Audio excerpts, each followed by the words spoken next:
सभी साथियों को मेरा नाम रवि सोदा है। द्राबी लाइन सदर बाजार का रहने वाला हूं मैं। इसके साथ ही जय वाल्मीकि, जय भीम, जय संविधान। साथियों, वाल्मीकि महासभा के बैनर तले आज हम आए हैं। मैं तो एक्चुअल में इतना एक्टिव नहीं रहता समाज की एक्टिविटियों में। मैं यहाँ से जा रहा था, मेरे बेटे की ट्यूशन है यहाँ पे, तो एक न्यूटन ने फॉर्मूला दिया था जो ग्रेविटी का, वो ग्रेविटी सत्यवान डिलोड जी में है। मैंने इनको देखा और मैं खींचा चलाया इनसे। वाल्मीकि हरियाणा वाल्मीकि महासभा इतना काम करती है समाज के लिए। इसमें बब्बर शेर हैं, मेरे भाई संजीव जी हैं, संदीप जी हैं, और मेरे सदर बाजार का ही मेरा छोटा भाई है आकाश सिरसवाल, जिसने नेशनल टीवी पर आकर के डीएससी के बारे में अपने विचार रखे थे। वाल्मीकि महासभा हमेशा से ही मैं ये देखता हूँ तत्पर रहती है समाज को ऊपर उठाने में, समाज को आगे बढ़ाने में। जैसे मेरे भाई साहब ने बताया है, सत्यवान जी के पास तो मान सम्मान प्रतिष्ठा पद सब कुछ है, फिर भी ये फिक्र नहीं करते। लेकिन मेरे जैसे छोटे कर्मचारी बड़ी फिक्र करते हैं कि मेरे पास तो ये कुछ है, मेरा खराब ना हो जाए, मैं परेशान ना हो जाऊं। भाई साहब, कुछ परेशानी वाली बात नहीं है। समाज को अगर आप साथ लेकर के चलोगे, समाज में अगर रह के चलोगे, तो कोई परेशानी वाली बात नहीं है। समाज आपको कहीं मरने नहीं देगा, कहीं मरने नहीं देगा, टिकने देगा, आपको आगे बढ़ाएगा। बात अगर शिक्षा की करें, भाई साहब जैसे आपने बताया है, शिक्षा शेरनी का वो दूध है जो पिएगा दहाड़ेगा। मैं तो इतना पढ़ा लिखा नहीं हूं, लेकिन अपने से एक आंकलन मैंने किया है। समाज कौन है? मैं समाज हूं, मेरे बच्चे समाज हैं, मेरा परिवार समाज है। मैं मजबूत तो मेरा समाज मजबूत। जब मैं ही मजबूत नहीं हो तो मेरा समाज कहां से मजबूत होगा? भाई साहब, एक एक्सीडेंट में मेरे परिवार की डेथ हो गई थी। उसमें मेरे मदर फादर, मेरे बुआ, मेरी सिस्टर एक्सपायर हो गए थे। मेरे मदर फादर सर्विस में थे, मेरे पिताजी नगर पालिका कर्मचारी संघ के प्रधान थे, मेरे बुआ रेलवे में थे, मेरे मदर भी सर्विस में थे। उसके बाद मेरी शादी हुई। शादी होने के बाद मेरी वाइफ जो थी वो +2 थी। आज मेरी वाइफ MA BEd है। शादी के बाद मैंने उसको पढ़ाने का काम किया, क्योंकि मैं एक बात जान गया हूं कि शिक्षा से ही हम ऊपर उठ सकते हैं। हमारे पास कोई सेलर नहीं है, कोई ठेका नहीं आता हमारे पास। सिर्फ एक शिक्षा है, एक ऐसी चीज है जिससे हम आगे बढ़ सकते हैं। आज मेरी वाइफ टीचर है भाई साहब, टीचिंग का काम करती है, वो पंजाबी टीचर है। तो इस तरह से ही अगर हम अपने आप को मजबूत करते जाएंगे तो समाज मजबूत हो जाएगा। आज मेरे बच्चे प्रताप पब्लिक स्कूल में पढ़ते हैं। और दूसरी बात एक और, भाई साहब सभी ने जैसे बताया, मास्टर जी ने बताया, आप यूनिवर्सिटी वाले भाई साहब आपने भी बताया है, हमारी क्वांटिटी तो बढ़ रही है पढ़ाई में, लेकिन क्वालिटी नहीं बढ़ रही। हमें क्वालिटी चाहिए, टॉप चाहिए हमें। आपने 3 इडियट फिल्म देखी होगी, वो बोलता है कि चांद पर पहले कौन गया था, वो सब बताते हैं, लेकिन दोबारा कौन गया था किसी को नहीं पता। इसलिए क्वालिटी जरूर बढ़ाओ। बच्चा पढ़ रहा है, लेकिन बच्चे टॉप में आना है बेटे, आपने टॉप में आना है। कंपटीशन बहुत हाई है, कंपटीशन में आप हाई आओगे तभी कुछ बन पाओगे। तो इसके साथ ही मैं अपने शब्दों को विराम देता हूं। धन्यवाद। जय वाल्मीकि। अब मैं रिक्वेस्ट करूंगा एडवोकेट रवि जी को। जय वाल्मीकि, जय भीम। सबसे पहले तो मैं सुप्रीम कोर्ट जी का बहुत बहुत धन्यवाद, आभार प्रकट करता हूं, जिन्होंने हमें डीएससी के अंदर अपना वर्गीकरण देने का सरकार को सौंप दिया है। सरकार को वो पावर दे दी है कि जो भी सरकार के पास अपना वर्गीकरण है, 20% कोटा है, उसमें से आप अलग अलग तरीके से 10%, 20 में से 10% कोटा करके आप दे सकते हो। इसका मतलब यानी कि 50% आप कोटा जो वंचित समाज है, जो डीएससी है, डीएससी डिप्राइव्ड शेड्यूल कास्ट है, जो वंचित रह गया है, उनको आप दे सकते हो। तो ये वो अपना सुप्रीम कोर्ट ने बहुत ही बढ़िया फैसला इन गरीबों के हक में सुनाया है, इन वंचितों के हक में सुनाया है। तो इसका मेन जो मकसद है, भाई जो पढ़ेगा वो ही आगे बढ़ेगा। तो मैं तो अपने समाज से यही गुजारिश करता हूँ, रिक्वेस्ट करता हूँ कि बिना शिक्षा के कुछ नहीं है। अगर आप शिक्षित होगे तभी आप आगे बढ़ सकते हो। Without education is nothing. तो मैं समाज के जो मेरे युवा साथी हैं, आज के जो युवा लड़के हैं, वो नशे की तरफ बहुत ज़्यादा जा रहे हैं। कृपा करके उनको मेरी हाथ जोड़कर विनम्र प्रार्थना है कि वो नशे को छोड़ के अपना शिक्षा बहुत जरूरी है उसको ग्रहण करें, तभी आप आगे बढ़ सकते हो, नहीं तो आपके पास शिक्षा के बिना कुछ नहीं है। बहुत बहुत धन्यवाद। मैं आदरणीय बड़े भाई मास्टर सत्यवान लौड़ जी, अच्छा, और सब हमें आए सभी पदाधिकारी और सभी साथी, सभी को जय वाल्मीकि। बाकी सारी साथियों ने काफ़ी कुछ बोल दिया है, जिसमें वकील भी हैं, अध्यापक भी हैं। मैं भी एक छोटा सा अध्यापक हूँ, एसएस मास्टर हूँ, अपने गांव के पास ही ड्यूटी है, ठरवा माजरा। जब ये फैसला आया था ना सुप्रीम कोर्ट वाला, तो आपने कुछ लाइनें पढ़ी होंगी, उसमें मैंने लिखी थी वो कि डीएससी समाज में जो इन्होंने सरकार ने एक लाइन जोड़ दी, उसके अंदर जो लाइन बड़ी खतरनाक है, और जो दूसरे लोग हैं उन्होंने बड़ा षड्यंत्र रचा ये लाइन जुड़वा दी है। लाइन क्या है वो सुनो। उस लाइन में ये था कि हम एससी समाज को 2 वर्गों में विभाजित कर देंगे, ए और बी। यदि ए में यदि कोई कैंडिडेट नहीं मिलता है तो बी से उठा करके उसमें लगा देंगे। इसी तरह से आपको खुश करने के लिए वही लाइन आगे बढ़ाई कि यदि बी में कोई कैंडिडेट नहीं मिलता है तो ए में से उठा करके उसको लगा देंगे, पोस्ट को खाली नहीं छोड़ देंगे। ये जो लाइन है ना, ये बड़ी खतरनाक लाइन है। जितने भी पदाधिकारी हैं वो समझे इस लाइन को, और जितने भी राजनेता वो इस लाइन को समझो। इस लाइन से हमें षड्यंत्र रच के पीछे करने की कोशिश की गई है।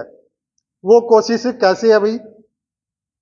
शुरू से ही हमारे साथ षड्यंत्र होता रहा, और अब देखो ये जो लाइन है ना, ये षड्यंत्र के तहत जोड़ी गई है। हमारे जो बच्चे हैं अब तो कुछ आने लग गए हैं, लेकिन कहीं पर उनकी जो मेरिट है वो कम रह जाती है।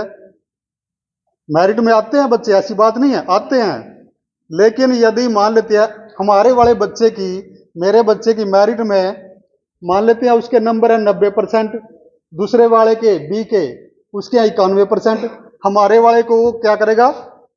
नोट फाउंड सुटेबल, ये लाइन लिख करके उसके आगे, और जो उनके वाला है ना उसको आगे कर देगा। नुकसान किसका गया? हमारा गया ना।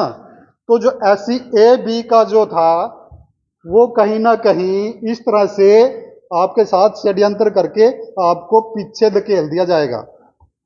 जितने भी राजनेता ना वो इस बात को उठानी चाहिए, ये जो बात है ना, ये लाइन ये उठानी चाहिए, ये उसमें से हटवानी चाहिए। भाई जब आपने एससी ए बी कर दिया है तो इसका क्या मतलब रह गया बीच में? भाई एक कोटा मान लेते, एक नहीं मिलता दूसरों को लगा देंगे, इसका क्या मतलब है? भाई नहीं है तो नहीं सही, खाली रह जाएगी पोस्ट, यही तो बात होएगी ना, खाली रह जाएगी। बैकलॉग जो है ना वो कितना खाली पड़ा है अभी भी, एससी का भी, और कितने उसमें बहुत सारा खाली पड़ा है, सरकार भर नहीं रही है। हमारी खाली रह जाएगी तो क्या बात है, रह जाएगी तो रह जाएगी। लेकिन फिर भी उन्होंने ये षड्यंत्र रच दिया कि वो ना अपने वाले को आगे लेके आना चाहते हैं, क्योंकि इन लोगों की चेन बनी हुई है। आपको पता है हरियाणा के अंदर 17 जो सीट हैं वो रिजर्व की हैं। ज्यादा एमएलए किन के बनते हैं? इनके बनते हैं। मंत्री ज्यादा किन के बनते हैं? इनके बनते हैं। अफसर किन के ज्यादा? इनके हैं। तो वो तो सीढ़ियों से ही, नीचे वाली सीढ़ी से अपने आदमी को ऊपर खींच लेते हैं भाई, और हमारे वाले को लात मार के पीछे भगा देंगे। जैसा पहले होता आ रहा है वैसे ही करेंगे ये। मेरे मन में था ये विचार, और मैंने पहले इस चीज को देखा है भाई। मेरी उम्र काफी हो गई है, लेकिन मैं भी पहले ना राजनीतिक पार्टियों में काफी धक्के खाता रहा था, लेकिन मैंने जब सर्विस मिल गई तो मैंने छोड़ दी ये सारी पार्टियां, क्योंकि ये सारे के सारे झूठ बोलते हैं भाई। अब तुम्हारे सामने देखो कितने झूठ बोल रहे हैं लोग। बीजेपी वाले, सरकार खुद झूठ बोल रही है कि हमने एक 20 लाख कर्मचारी पक्के कर दिए हैं, ठीक है, मतलब 1,20,000 पक्के कर दिए, डीएससी लागू कर दिया है। ये तो आपके सामने ही है। मतलब जिस मुद्दे पर आप लड़ रहे हो ना, वो कह रहे हैं कि हमने तो लागू कर दिया ही। अब सच्चाई तो आपको ही पता है ना, भाई लागू होया कि नहीं होया। तो ये बात मैं कहना चाहता था। और वो जो मैंने बात लिखी थी ना, जब ये सुप्रीम कोर्ट का फैसला आया था, एक भाई ने, एडवोकेट ने उस पर प्रतिक्रिया दी थी कि हाँ ऐसा हो सकता है, और ऐसा हो भी रहा है। अब उनके ये देखो ज्यादा क्यों है भाई, उनके आदमी वो खींच रहे हैं, अपने आदमी को पकड़ रहे हैं, बाजू पकड़ रहे हैं, वो बाजू पकड़ के ऊपर खींच रहे हैं। और हमारे वाले ये जितने एमएलए भी बन जाते हैं ना, मंत्री भी बन जाते हैं, आगे नहीं आने देते अपने आदमी को। मैं अपनी जिंदगी का एक उदाहरण बताता हूं। मैंने पैसे देने के लिए भी, नौकरी के लिए पैसे देने के लिए भी, नभे सिंह एमएलए थे, पुरानी बात है क्योंकि मैं भी तो पुराना सा ही हूं, तो पैसे देने की भी बात करी, लेकिन उन्होंने मेरा नंबर नहीं मतलब कहीं डाला। वो उस टाइम की बात है जब लोग पैसे दिया करते थे। कांग्रेस के और चौटाला के राज में तो पैसे चलते थे भाई। इसी करके मैं थोड़ा सा लेट हो गया, पैसे नहीं दे पाया मैं। और उस टाइम की एक बात और बताता हूं मैं आपको। हल्के के अंदर, जुंडला हल्के के अंदर सिर्फ 2 लड़के थे एमए बीएड पढ़े लिखे, एक मैं और एक राकेश जानी, जानते होंगे आप उनको भी। सिर्फ 2 ही थे, और दोनों उस आदमी ने लगवाए नहीं, दोनों ही नहीं लगवाए, दूसरे लोग लगा दिए। उदाहरण मैं आपके सामने खड़े हूं, यदि आप इस चीज को बता सकते हो तो। दूसरे लोगों को, दूसरी जाति के, मेरे गांव के दूसरे लोग पैसे लेकर के लगा दिए उसने, मेरे सामने। प्रोग्राम भी किया हमने उसका, पैसे भी दिए। फिर नफे सिंह वाल्मीकि ने, हाँ 2 बार विधायक रहे वो। हाँ मेरे गांव के बाद जितने भी गांव है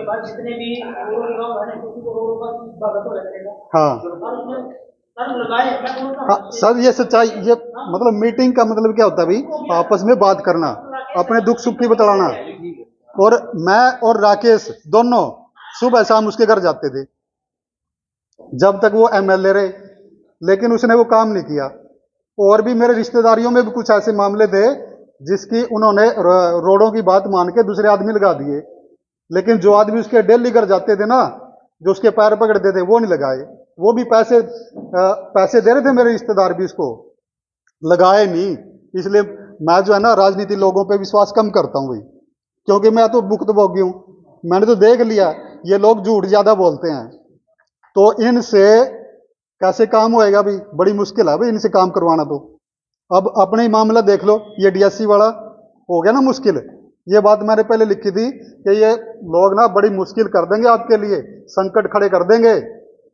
वही खड़े कर दिए इन्होंने, इलेक्शन घोषित करवा दिया पहले ही, लागू करने से पहले ही इलेक्शन घोषित करवा दिया। मुसीबत होगी ना। अब मान लेते ये सरकार आती है तो वो जो लाइन जोड़ रखी है इन्होंने, वो भी हमारे लिए नुकसान देती है। दूसरी सरकार पता नहीं कौन सी आएगी कि नहीं आएगी, क्या पता वो करे ना करे। मुसीबत में हो गए ना हम तो, दोनों साइडों में। सरकार आती है बीजेपी की तो भी मुसीबत में, दूसरी पार्टी की आती है तो भी मुसीबत में। तो इसलिए इन लोगों से काम निकलवाना बड़ी टेढ़ी खीर है, बहुत बड़ा मुश्किल काम है।